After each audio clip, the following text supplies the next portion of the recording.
Today I let them know, Mama, please, not now. There was something in Kamsi's voice that Mama Emeka had never heard before. Not anger, not drama. Just a flat, exhausted quiet that stopped even her. She led her daughter inside without another word. Emeka and Anita heard the news by evening. They came, not because they were summoned, but because that is what family does, even complicated family. Anita brought food. She always brought food. The house was tense in the particular way that houses get when something true is about to be said, and everyone is waiting to see who will say it first. It was Kamsi. She found Anita in the kitchen, alone, quietly arranging the food she had brought into serving dishes. Kamsi stood at the doorway for a moment, watching her, the same way she had once watched her with calculation and contempt. This time, she watched her with recognition. Can I talk to you? Of course, what's on your mind? Without Emeka or Mama in the room, Anita set down the spoon, turned, looked at Kamsi fully. The red-rimmed eyes, the tightness around her mouth, a posture of a woman who had rehearsed something and was now terrified to say it. She pulled out a kitchen chair. Sit down. Kamsi sat. And for a long moment, neither woman spoke. The only sound was the quiet hum of the refrigerator and the distant murmur of Emeka and his parents in the sitting room. I owe you an apology. A real one, not the kind people give because they were told to or because they want something in return. I mean the kind that costs something. What I did to you in your home was wrong. The soup, the curtains that I owed to my brother, and I was trained that I was just king my ma. Her voice cracked slightly. I told myself I was loyal to my mother, that I was protecting my brother, but I was just cruel, and I enjoyed it. That is the part I am most ashamed of. Anita's expression did not shift dramatically, but something behind her eyes softened. I understand now. I understand what it feels like to be in a home where you do everything right and it is never enough. Where someone is always watching you, waiting for you to feel.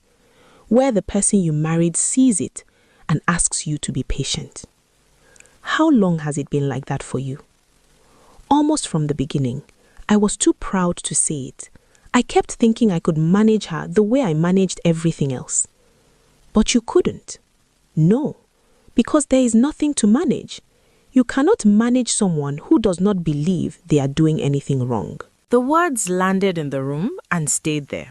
Both women sat with them, because both women knew exactly who else those words described. I forgive you, Kamsi. I have been carrying what you did for a long time. It was heavy. I am choosing to put it down. Not for you, but for me. Just like that? Probably not, but that is what grace is. Kamsi covered her face with both hands and wept. Not the performed weeping of someone seeking pity, but the raw, relieved, undone kind. The kind that means something has finally broken loose. Anita did not move to hug her immediately. She let her cry. Sometimes that is the most respectful thing, to let a person feel the full weight of what they are releasing. Then, quietly, she reached across the table and held Kamsi's hand. The harder conversation came later that evening. Kamsi sat across from Mama Emeka in the sitting room. Emeka was present. Papa Emeka sat in his corner chair, the one he always occupied when something important was about to be decided. Mama, I need to tell you something. And I need you to hear me. Not as my mother defending me, but as a woman who loves me enough to listen. Tobena's mother treated me the way we treated Anita. Exactly that way. And I finally understand what we did. It is not the same. It is exactly the same, Mama. The food, the corrections, the feeling that nothing you do is ever right, that you are a guest in your own home.